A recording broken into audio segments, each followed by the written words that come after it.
Wolves, DJ Clock, Prom Nights. You're listening, of course, to the Social Impact Show with me, Samm Marshall. Can you believe it? Time flies. It's Thursday already. Where did the week go? Can't believe it. We appreciate you. Thank you for being joining us on this journey as we spotlight institutions, organizations, and people that are fanatical about brand South Africa, that wake up every morning and think about how do they change the lives of others. And I think that is great company to keep. So I don't even know this, but the National School of Arts has been shaping South Africa's most talented, and I mean most talented, young artists for over 50 years. Well, they're not so young anymore. But blending world-class artistic training with academic excellence, with their annual open day coming up on the 1st of March, the NSA is inviting learners, parents, and educators to experience what makes the school a creative powerhouse. Joining me in the studio is the Artistic Director of the National School of Arts, Brenda Sakellarides. Brenda, good morning and thank you for joining me. Thank you so much, Sam. It's really great to be here. You've got that radio voice. You've got that promo. You've got that... I can only imagine. I've heard you in so many ads. I wish. No, you've got such a great voice, Brenda. Wow. Thank you very, very much. No, thank you. Yeah, really, it's amazing. 50 years, just churning out amazing talent year after year, finding the best. It sounds easier than what it really is. Yes, it is a remarkable, unique institution, and that's why we must all safeguard it. And yes, our entrance criteria is very, very strict, and that's why year in and year out, somehow with a great big magnet, we managed to attract some of South Africa's finest young creatives. And you've got to be fairly brave at 12 years old to say, this is what I want to do. I want to go to of South Africa, into a specialist art school. Yeah. And so the entrance criteria is very strict. All the children have to pass a fairly rigorous audition in either art or dance, drama or music, and we can look at those details a little later. Yeah.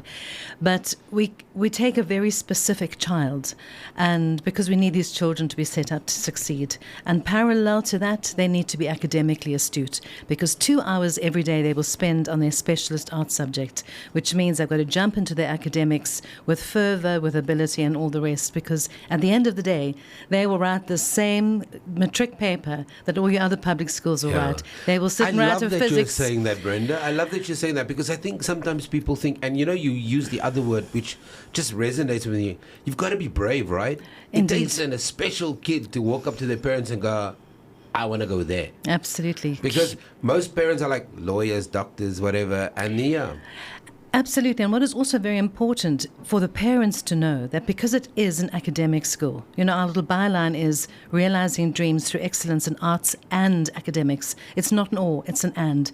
One spotlight in arts and academics shine in it, which means that within the school, we often battle with the academic teachers and the arts teachers, because obviously it's a battle for time and the energy of the children. But at the end of the day, we have learners leaving the National School of the Arts going on to study actuarial science, medicine, chemical engineering, you name it, architecture. But the value offering, certainly to corporate South Africa, is that we produce creative thinkers, brave creative thinkers. Give them a problem, they'll come up with 20 different creative solutions. And also, in addition to that, it's not just a creative thinker that we're nurturing. We like to think that we're nurturing sensitive, empathetic humans, because that is the domain of the artist. And we need that, especially in this, AI and all the rest. We need to be reminded that we're human. We need it in corporate. We need, if you follow people like John Sanai, he talks often about the solutions of tomorrow is not going to be a bunch of bean counters. It's going to be a bunch of creatives that can think out of the box. They don't even see the box. And those are the people that's going to solve our problems. I like the way you mentioned that, Sam. They don't even see the box. I love that, because it's kind of taken it to a different level. Our children are creative and they don't see barriers. And I must say, every time they mention, but ma'am, we don't have the paint, I'll go, that's not your problem. You just think of the creativity, and then the rest will follow.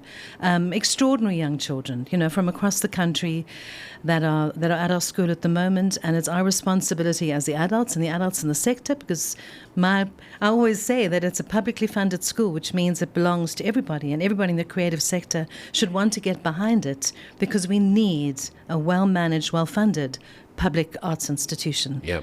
You know what I love about this conversation, Brenda, and I think you just blew my mind, because often what we get is we have this either-or conversation of arts versus academics. And you're coming in here and saying it's and academics.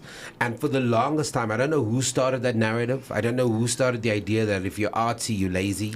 I don't know who started if you're artsy, you're not as astute as the mathematician or the person who's into science. I don't know who started that. We have to find that person. We mustn't quieten them. We must find that person. No, absolutely, definitely, because, and then we also have the other thing to manage, that parents will come to us and say, my child's not that academic, I have been thinking about the art school. And then it's almost like a step down almost. And I will say to them, well, then you better stop thinking about it, because they need to be academically very strong to be in the space. You know, I mean, our matric results last year, a great set of results, okay? A 99% pass rate. We got 85% bachelor passes. We got 99 distinctions. And, you know, people will say, oh, 100% pass rate. I said, don't do that. Look at the quality of the passes, you know, and let's look at the story of the child who maybe didn't pass. It's more nuanced than the school perhaps failing a child. Children have situations to deal with. But if you look at the quality of our passes, our children did exceptionally well. So when we're the top performing public school in our district. Wow. Which is an incredible achievement. And why is this such a great secret? Why do you guys keep it such a cool secret? Well, that's why we come onto your show, Sam, and try and share the news. It's such an awesome secret. It completely is. It completely is. And we came third in the district in terms of quality passes, and the first two positions went to independent schools. So there's academically, the school is a powerhouse as well. You know, I think of one of our learners in the class of 2020, COVID, our top music student. He was the Dux. He plays the guitar like an absolute rock star. And this year he started as an actuary at Discovery. I didn't expect that. No, absolutely. And I said, so don't. If anybody says, oh, about my academics, I go, we've got an actuary. We've got an astrophysicist who got the Rhodes Scholarship to study at Oxford University, to do a PhD in astrophysics. We equip children, but all those children are creatively sensitive, so that aspect of their being is satisfied and nurtured. So they really are well-rounded, wonderful children. But I love what you're saying, Brenda. We no longer, I mean, I grew up in the 70s, and it was either or, even through the 80s, the 90s. The kids of today don't think the way we think. They can be, it reminds me of a campaign a couple of years ago when there was this very good-looking scientist, and people said she couldn't be a scientist, she's a model. And then this whole campaign started, I'm a scientist, but I'm also a. Yes. And then she was a model on the side, and the other guy's a rock star, and he's like, I'm a scientist, and then when he takes his clothes off, he's covered in tattoos from head to toe. Yeah. So I don't think we live in that world anymore where you're either or. You can be both, and you can find a place that Kate speaks to both. Absolutely, and you can bring that artistry into whatever field that you're in. And I mean, that, as we said, that is the value offering of our learners. Yeah. You know, you want a creative, come. We've got 500 of them at the school. Come with a problem, you'll probably have 500 different solutions. Yeah. And they'll be excited by, you know, trying to solve them and find them. Stuff that's they don't get to deal with on a daily basis. What do you think? I mean, I know you've talked about it's over 50 years. You talked about the pass rate. But what do you think as the leader, what makes this school so exceptional? Because year after year, and I don't want to make it sound like there's this one gem. There are a couple of gems that you find every year. And then you have innovative partnerships as well. And one of the partnerships I know for a fact, because I've been to your school through that partnership, is the Arts and Culture Trust that you partner with now and then, and they're supported by Nedbank. What do you think it is about this? Why is the school so successful? Why is the school so successful? I think obviously we take our work seriously. We're very well served with an exceptional community of learners. We've got very, very strong educators, and we've got a legacy and a group of alumni behind us who are championing us and advocating for our success. So I do believe that those are the key ingredients in keeping us going, that there's an obligation to the legacy and to the vision of the school, and that we all need an affordable art school for all the reasons that we've mentioned. And I also think that it's very important, you know, for listeners, for corporate South Africa, parents to know that we don't necessarily look at the school as serving the creative sector solely. It would be irresponsible if every year we said, here are another 100 creatives, go off and do your thing, find your stages, find your TV screens. No. we deliver these creative thinkers. And it's very important to know that and recognize that. I sometimes see our top performers and think, well, that child's obviously going to pursue a career as an actress or a singer or whatever. I say, no, ma'am, I'm going to study medicine. and it's Yeah, exciting it and is. it's beautiful, because then you also know that no matter where they are, they will know the value of art in our society. If they're in corporate ladder, they will say, I've had a proposal. Don't explain. I get it. Funding this project is an important thing to do for all the above reasons. So I think that we are, I love what you're saying. I think we're just sensitizing it. But we do have a legacy of excellence, and sometimes it's difficult to uphold it, because the criteria for getting into school is ability and talent, and that doesn't mean that you're going to be financially stable. So we do have learners from desperately under-resourced backgrounds, but They've got the natural ability. there are no barriers to admission. If you're talented, we will find a place for you, and we'll make sure that you can prosper at the school. I love that. But which also means we have to find the money to make up that deficit. That comes with its own challenges now. Absolutely. So, we continually, I'm not saying on the back foot, but we never reach the point where we say, wow, look at this. We've got that money in reserve, and we can build a new theatre, and we Because can build... I think the entire mindset is about being inclusive. Like, if you had an exclusive mindset, if you said, well, we'll only cater for so many kids and that's it, you would obviously let those amazing young talent from disadvantaged backgrounds, they would slip through the cracks. But you've got a arms open policy, and that's why you're always challenged. Indeed, absolutely. And also, latterly now we had DSAC with Minister Mackenzie announcing that there were 35 bursaries to attend the National School of the Arts this year. So there was a huge application. Does he get it? Which they handled. He does. Minister Mackenzie was so responsive. He's been the first person in national government in the Department of Arts and Culture to hear us. To hear us and acknowledge us. And in response to a letter of appeal, because we were in a very precarious situation last July, August, and he dropped everything and came to our school on a Saturday morning and engaged, as we're engaging, Sam, asking the key questions and trying to find the solutions. But within those 35 bursaries, it was a criteria that the child had to have lost a parent in the service of the state. And although we didn't find 35 children, that would be quite we difficult, found one child in Nigel, who is a very talented visual artist, who found his way to the school via that process. So no matter how hard, we must work hard to unearth those gems wherever they lie. And if one particular process gets you one child, what a miracle it is in terms of the intervention. But Brenda, does the minister understand the way the school is run, that it's so inclusive and it has an open door policy, that in itself presents financial challenges?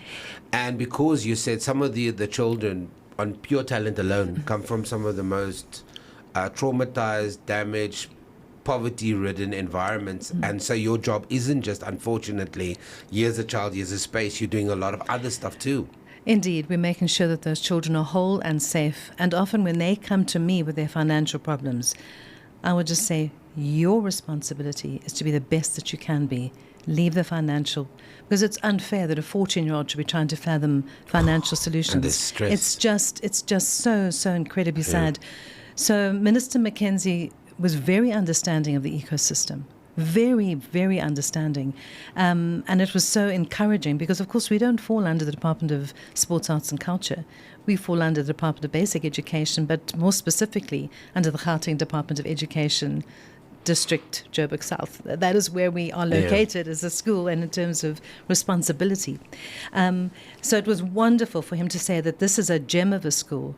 The whole nation should get behind it and it should be championed. The National School of the Arts, and we should go out and find the children from across the country, wherever they are. Northern Cape, Limpopo, bring them to us. Yeah, because they are, even though it's the Department of Sports, Arts and Culture, there is a relationship with NSA because that talent eventually finds its way under his ministry. So it's almost a pipeline in many ways. Absolutely. And I think, as I said, for the first time at that level, we had engagement. The National School of the Arts had engagement because although we have national in our title, we don't fall under a national department, and that is also one of those things that we have to manage in terms of understanding and perception. Yeah. You've got the open day coming up.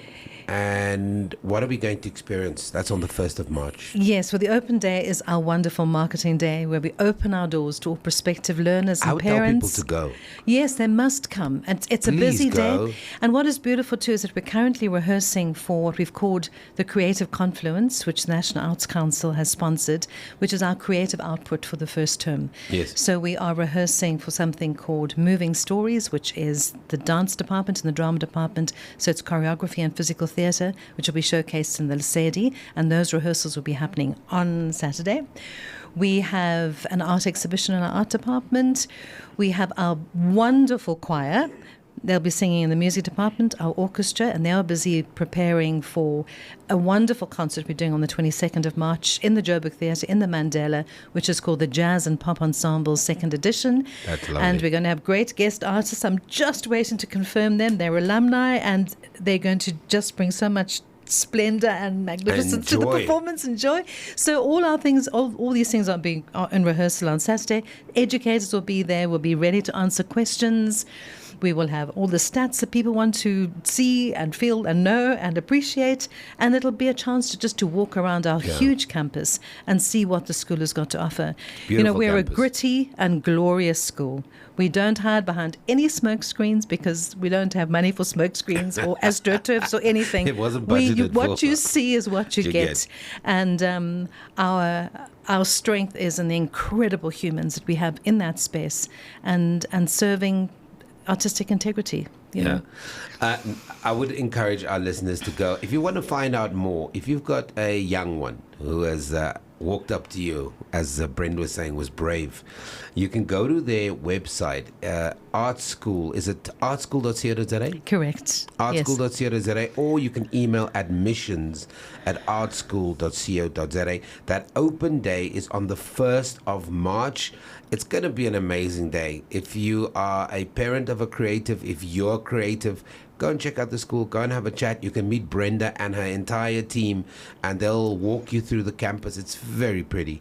And so you can get a sense of just get a sense of why the school has been heralded by so many as a leader in world-class artistic training. Brenda, thank you very much for joining us. Thank you so much for having me here. Really appreciate it. That is Brenda Sakellarides, who is the Artistic Director of NSA, talking to us about the annual Open Day. And, by the way, if you are a corporate, if you are a CEO who's secretly harboring your artistic side away from everybody else, rock up, support the school, because your support could pave the way for the next John Carney. You know who the South African guys are. I don't really watch South African content, but my point is, you know who they are. So let's get involved, let's help out these kids, and let's grow our artistic community. Stay